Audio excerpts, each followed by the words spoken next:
कार्यक्रम के प्रायोजक हैं संस्कृति संरक्षण संस्थान संप्रेरक परम पूज्य षष्ठम पटाचार्य श्री ज्ञान सागर जी महाराज, संरक्षक अनिल कुमार जैन, कृषक विहार, अध्यक्ष राकेश कुमार जैन, शांति मोहल्ला, महामंत्री राकेश कुमार जैन, आजाद नगर, दिल्ली। असीम आकांक्षा व्यक्ति की कर्तव्य परायणता का जीवन ये सिखाता है।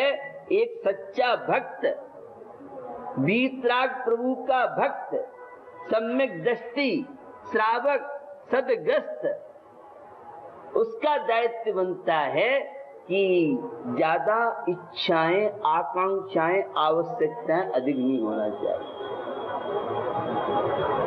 जिसकी जितनी आवश्यकता होंगी वह उतना ज्यादा रोगी होगा, ये मेडिकल साइंस के तथ्य है। और जिसकी जितनी कम इच्छा होंगी वह उतना सुखी होगा।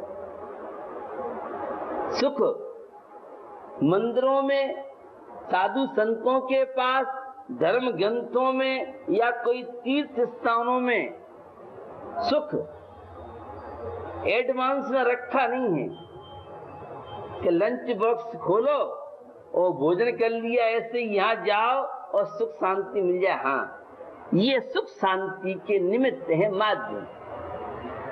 हम संत के पास जाते हैं, किस लिए जाते हैं कि संत ने सारी सुविधाएं, आकांक्षाएं उन सब से ऊपर हट करके और एक त्याग मार्ग को अपनाया है, आदर्श मार्ग को अपनाया। वे अपनी चर्या से ये बताते हैं कि आवश्यकताओं को घटाओ। आपको मालूम है विश्व मंदी चल रही है और यहाँ दिल्ली वाले बैठे हैं, यहाँ अजमेर वाले बैठे हैं, यहाँ बड़े गांव वाले बैठे हैं, यहाँ और भी विभिन्न स्थानों के लोग बैठे हैं। महंगाई इतनी बढ़ती जा रही है, इनकम तो घटती जा रही है और महंगाई दिनों दिन बढ़ती जा रही है। खर्चे इतने हो गए हैं कि कोल्हू का बैल भी बना रहे व्यक्ति दिन रात श्रम करता रहे तो भी आज घर के खर्चे चलाना इतना आसान काम नहीं है। महिलाएं ज्यादा समझती इन बातों में, ये तो पुरुष तो नोट कमा के ले आती है। लेकिन गैस का सिलेंडर देखो तो बहुत महंगा हो गया, कोई भी सामान देखो तो बहुत महंगा हो गया।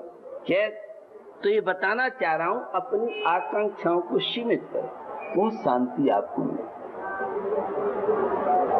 तो भक्त का दायित्व बनता है परमात्मा के पद चिन्हों पर चलना, कषाय नहीं करना, झगड़ा नहीं करना, व्यसन, पाप, गलत कार्य, बेईमानी, इन सब चीजों से बचना, यह भक्त का दायित्व बनता है। तो आपकी श्रद्धा आस्था नंबर 1 की मानी जाएगी। आपके जीवन में जो भी आराधना चलेगी वह आराधना आपको सुख शांति का देगी। ऐसे ही माता पिता का दायित्व संतान के प्रति है और संतान का दायित्व माता पिता के प्रति भी है। कैसा है? माता पिता का दायित्व है बच्चों में अच्छे संस्कार देना।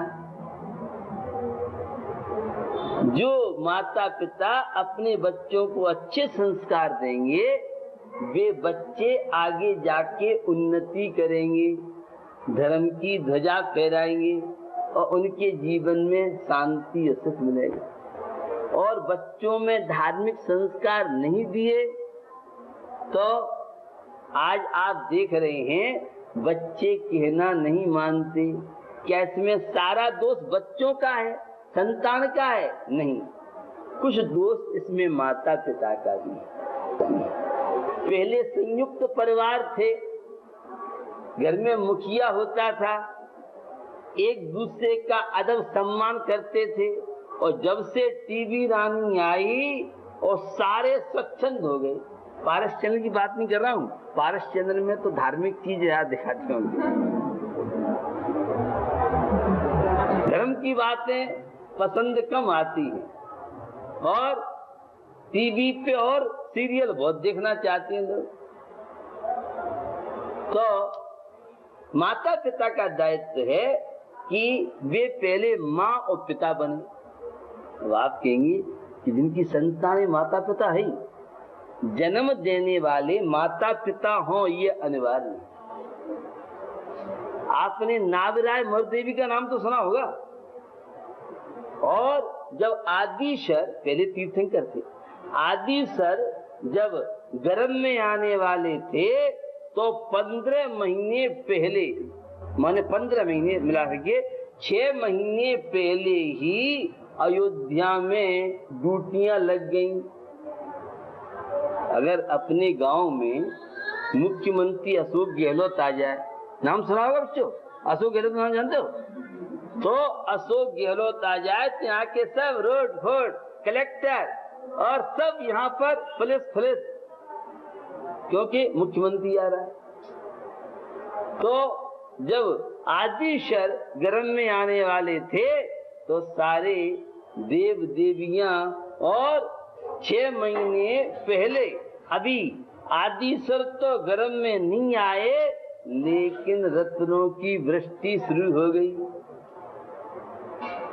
तो उसी तरह से अगर दशरथ जी कोई बने तो राम मिल सकते हैं।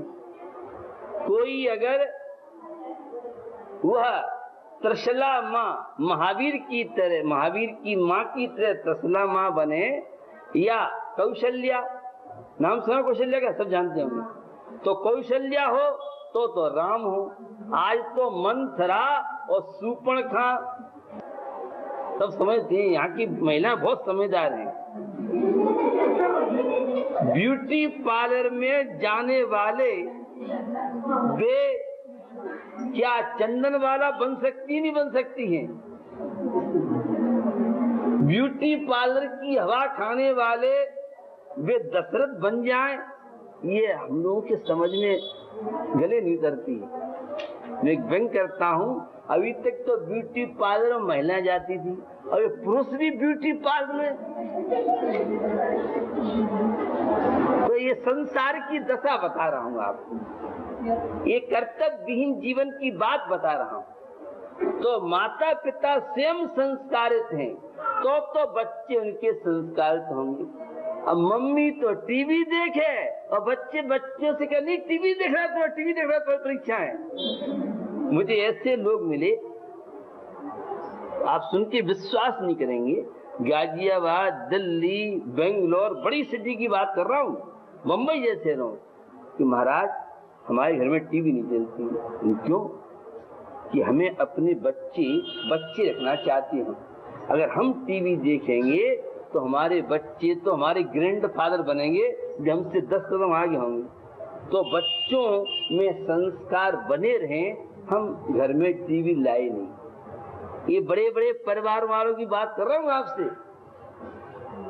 अब कितने माता पिता हैं जो बच्चों के भविष्य को देखते हुए अपने सुखों का त्याग कर दें। अब फिर कहते बच्चे मानते नहीं। हमारे पास तो जो बच्चे बच्चियां आते सब बच्चे मानते हैं, सब बहू बेटे मानते हैं। स्वयं आदर्श का जीवन होगा तो संतान को संस्कार दे पाएंगे आप। तो पहले तो स्वयं दशरथ बनो तो तुम पिता बन सकते हो। अब पिताजी मंदिर नहीं जाते हैं, पिताजी धर्म आचार विचार में जीरो। अब पिताजी शराब पिए, बेटे से कह शराब मत पियो। अच्छा पापा जी इसलिए आप पीते हो। अब मम्मी क्या ये मत खा वो मत खा, और मम्मी टॉफी चॉकलेट चिंगम खाए और पाव भाजी चाउमीन और आइसक्रीम वाला, और बस आइसक्रीम तो नहीं खाना है। अरे मम्मी तुम तो खाती हो, हमसे मना करती हो।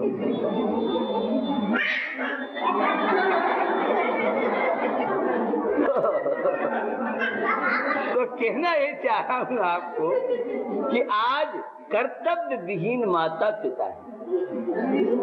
माता पिता कौन कह रहेंगे?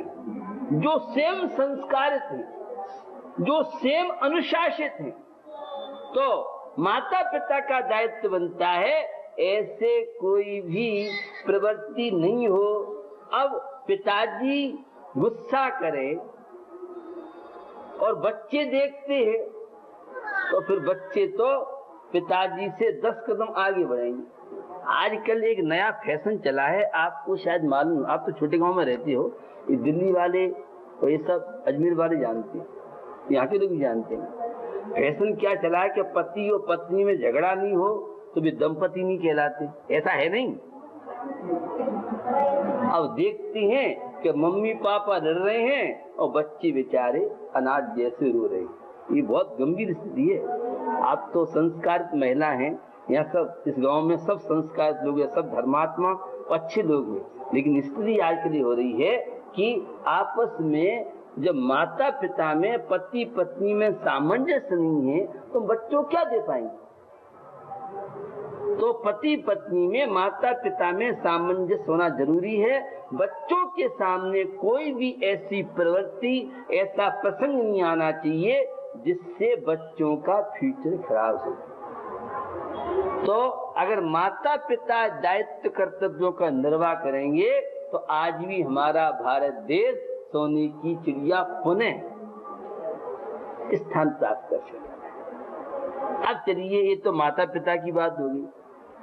अब संतान का भी दायित्व बनता है। अपने माता पिता से कोई बात नहीं छुपाना चाहिए। आजकल समय बहुत खराब चल रहा है और शहरों से ज्यादा ग्रामों की स्थिति बहुत गंदी है, क्योंकि शहरों में तो लोग परेशान हो के और समझदारी आ रही है। अब गांव में नए नए दिखते हैं बच्चे बच्चियां तो वे, और एक अंतरराष्ट्रीय ऐसा ग्रोह है जो ग्रामीण अंचलों में भी तेजी से संतान असुरक्षित होती जा रही है, जो घटना रोज आप सुनते होंगे। क्या करें हम? संतान का दायित्व है कि कोई भी बात अपने मम्मी पापा से छुपाना नहीं चाहिए। ये मोबाइल ऐसा चला है, इस मोबाइल ने झूठ बोलना सीखना हो तो मोबाइल एक ऐसा ट्रेनिंग सेंटर है कि झूठ बोलना सिखाता है। घर में पापा है, कौन है, कह दो घर में पापा नहीं, मोबाइल पे कह रहा है भला आदमी। अब ये सब चीजें बच्चे देखते हैं। एक छोटा सा प्रसंग सुनाते हैं आपको। एक बार क्या हुआ, एक सिद्ध क्षेत्र था और वहां बच्चों का शिविर चल रहा था। तो एक मुनि महाराज संत महात्मा थे, तो उन्होंने एक बच्चे से सभा में पूछ लिया, बच्चों चोरी तुमने कहां से सीखी? तो एक बच्चा खड़ा होकर कहता है, मेरी मम्मी ने मुझे चोरी करना सिखाया। और मम्मी बैठी, पापा भी बैठे। आए तो उसने क्या कर दिया, इतनी बड़ी सभा वो संत जी के सामने, तो स्टैंड अप खड़ा हो गया। पूछा कि जब मेरे पिताजी वह शर्ट पैंट उतार देते थे और सो जाते थे, तो मम्मी धीरे से ही पॉकेट में से पैसा निकालती और अपने मनी बैग में रख लेती थी। अब क्या हुआ, जब मम्मी मंदिर जाती थी और पापा काम से चले गए, तो मैं भी, अब जब सुबह मम्मी को पापा पूछते थे, पिताजी पूछते थे, तो तुमने जिम में, अरे आप कहीं हल्दीराम का नमकीन मीठा खाते आ गए और मुझे बदनाम करते हो। तो जब मम्मी मंदिर जाती थी तो मैं भी पैसा निकाल लेता मम्मी की। तो जब मम्मी मंदिर से लौट के आती, पूछती क्या तुमने पैसे निकाले? अरे मम्मी तुम गोलक में पैसे डाल के आई होगी और मुझे बदनाम करती हो। तो मैंने अपने मम्मी से चोरी करना सीखा। माता पिता का बड़ा असर संतान पे पड़ता है। और एक पंक्तियां मैं हमेशा बोलता रहता हूँ, जैसे जाके नदी नवारे तैसे ताके भर का, जैसे जाके माई बाप तैसे ताके लड़का। तो यहाँ के बच्चे बच्चियां और महिलाएं ऐसा गलत काम नहीं करती होंगी, वे कभी भी अपने पति के जेब में से और जेब खाली नहीं करती होंगी, क्योंकि यहाँ सब धर्मात्मा नारी हैं और सब धर्मात्मा बच्चे बच्चियां हैं। और कोई ऐसा करता हो तो भैया, खैर कहना ये चाह रहा हूं कर्तव्य का पालन हर व्यक्ति करे तो परिवारों में अशांति नहीं हो सकती। ये मेरा गारंटी का सौदा आपको बताना चाहता हूं। लेकिन माता पिता को अपना बलिदान करना पड़ेगा और संतान को भी अपना बलिदान करना पड़ेगा। मेरे संपर्क में भारत के लोग नहीं, एशिया के लोग नहीं, विश्व के एक से एक टैलेंट युवा युवती इंजीनियर्स हैं, डॉक्टर्स हैं, प्रोफेसर्स हैं, सीए हैं और एमपी एमएलए हैं, बड़ी बड़ी कंपनियों के डायरेक्टर संपर्क। मैं देखता हूं जिनके माता पिता संस्कारित हैं और जिन्होंने अपनी संतान को अच्छे संस्कार दिए हैं, विदेश में रहने के बाद क्या मजाल माँ पिता के बिना वह कोई कदम उठाए। संस्कारों का बहुत प्रभाव पड़ता है। वो हमारा देश तो संस्कारों का एक बहुत बड़ा कोचिंग सेंटर माना जाता है। यह वह भारत है जिसने विश्व के लोगों को अहिंसा, शाकाहार, संस्कारों का पाठ सिखाया है। कई बार आपने सुना होगा। लेकिन अब हमारा नैतिक पतन तेजी से होता जा रहा है क्योंकि हम सब कर्तव्य विमुख हो रहे हैं। तो बंधुओं, जीवन आपको मिला है, स्टूडेंटों का दायित्व स्टडी करने का है, शिक्षकों का दायित्व वह अपने विद्यार्थियों के साथ आदर्श प्रस्तुत करना है और गुरु का दायित्व बनता है शिष्यों का उत्थान, चरित्र निर्माण और शिष्यों का दायित्व बनता है कि वे अपने गुरु जी की आज्ञा का पालन करते हुए हर व्यक्ति अपने कर्तव्य में पालन करेगा तो एक दिन भक्ति से भगवान, आत्मा से परमात्मा आप बन सकते हैं। इस कार्यक्रम के प्रसारण सहयोगी हैं Gulshan Rai, Anil Kumar Jain, Rajesh Kumar Jain, Pradeep Kumar Jain, Anil hosiery, Gandhinagar, Delhi. Shri Ajay Kumar, Pradeep Kumar Jain, fit and fine T shirt, Gandhinagar, Delhi.